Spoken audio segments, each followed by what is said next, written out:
Kakinada seaport వ్యవహారం YCP నేతలను ఉక్కిరిబిక్కిరి చేస్తోంది. ఈ కేసుతో వైసీపీ ఇమేజ్ మొత్తం డ్యామేజ్ అయినట్టు తెలుస్తోంది.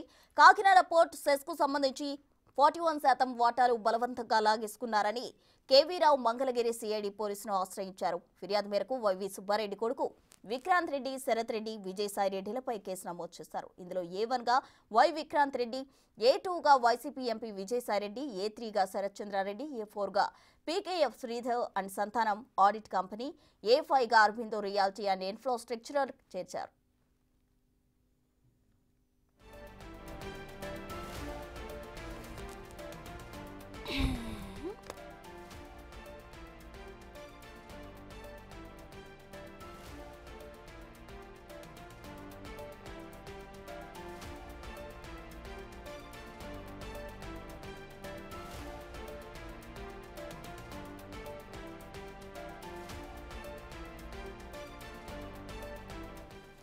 మరోవైపు కేసులో ఉన్న వైసీపీ నేతలకు ఇప్పటికే లూకౌట్ నోటీసులు జారీ చేశారు. అయితే తనపై నమోదు చేసిన కేసులో ముందస్తు బెయిల్ మంజూరు చేయాలని హైకోర్టును ఆశ్రయించారు విక్రాంత్ రెడ్డి. ఈ మేరకు గురువారం పిటిషన్ దాఖలు చేశారు.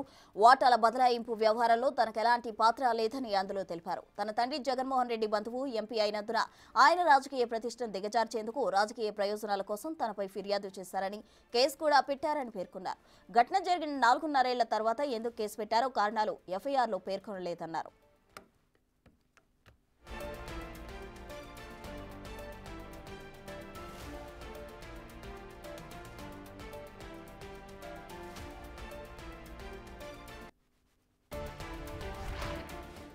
కాగా సిఐడి విభాగం తనపై లుకౌట్ సర్క్యులర్ జారీ చేయడంపై వైసీపీ నేత విజయసాయిరెడ్డి తీవ్రంగా స్పందించారు. వైసీపీ నేతలను ఇబ్బంది పెట్టడమే చంద్రబాబు టార్గెట్ అని ఫైర్ అయ్యారు.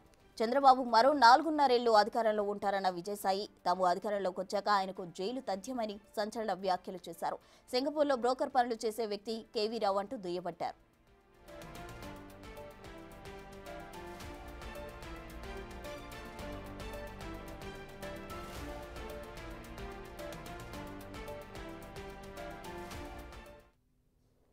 కాకినాడ సీపోర్టు వ్యవహారానికి సంబంధించి పూర్తి వివరాలు మా ప్రతినిధి శివ అమరావతి నుండి అందించేందుకు సిద్ధంగా ఉన్నారు. శివ,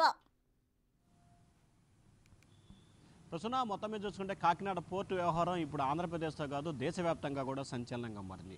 కాకినాడ సీ పోర్టుకు సంబంధించి 41.12% కేవీరావు వద్ద నుంచి ఎంపీ విజయసాయిరెడ్డి, విక్రాంత్ రెడ్డి, అరవిందో ఫామ్కు సంబంధించిన వ్యక్తులు బలవంతంగా బదలాయించుకున్న కేసు ఇప్పుడు దేశవ్యాప్తంగా కూడా చర్చకు మారింది. గత 5 సంవత్సరాల వైఎస్ఆర్సీపీ నేతృత్వంలో ఇటువంటి ఆకృత్యాలు జరిగాయని చెప్పి దేశ రాజధాని ఢిల్లీ సైతం కూడా చర్చ జరిగే అవకాశాన్ని వైఎస్ఆర్సీపీ తీసుకొచ్చిన పరిస్థితి కనిపిస్తోంది.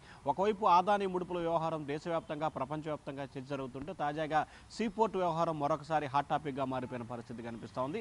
ఈ కేసుకు సంబంధించి సంఘటన జరిగి 4.5 సంవత్సరాల తర్వాత ఇప్పుడు సిఐడి కేసు పెట్టడం ఏంటని చెప్పి కూడా విజయసాయిరెడ్డి ప్రశ్నించే పరిస్థితి కనిపించింది.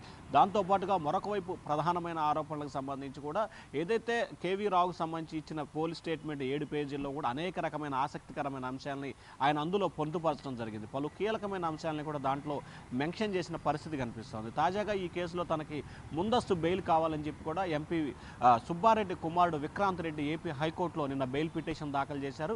పిటిషన్ విచారించిన ధర్మాసనం ఈరోజు బెయిల్ పిటిషన్పై విచారణ చేపట్టే అవకాశం కనిపిస్తోంది. అంటే నిన్న సాయంకాలం పిటిషన్కి సంబంధించి స్వీకరించింది, ఈరోజు విచారణ చేపట్టే అవకాశం కనిపిస్తోంది. ఇప్పటికే ఈ కేసులో విక్రాంత్ రెడ్డి A1 గా ఉంటే A2 గా విజయసాయిరెడ్డి, A3 గా శరత్ చంద్రారెడ్డి, A4 గా అరవిందో ఫార్మా కంపెనీకి సంబంధించిన ప్రతినిధులు ఉన్న నేపథ్యంలో ఒక్కొక్కరుగా బెయిల్ పిటిషన్ దాఖలు చేసే అవకాశాలు ఎక్కువగా కనిపిస్తున్నాయి. మరొకవైపు ఈ కేసుకు సంబంధించి సమగ్రమైన విచారణ సిఐడి అధికారులు చేపట్టారు. నిన్న మొన్న కాకినాడకి చేరుకొని అక్కడి నుంచి స్థానికుల నుంచి, పోర్టు ఉద్యోగుల నుంచి అనేక రకమైన అంశాలకు సంబంధించి వారి వద్ద నుంచి వివరాలు కూడా సేకరించే ప్రయత్నం చేశారు. ఇంకా లోతుగా విచారణ కొనసాగుతూ ఉంది.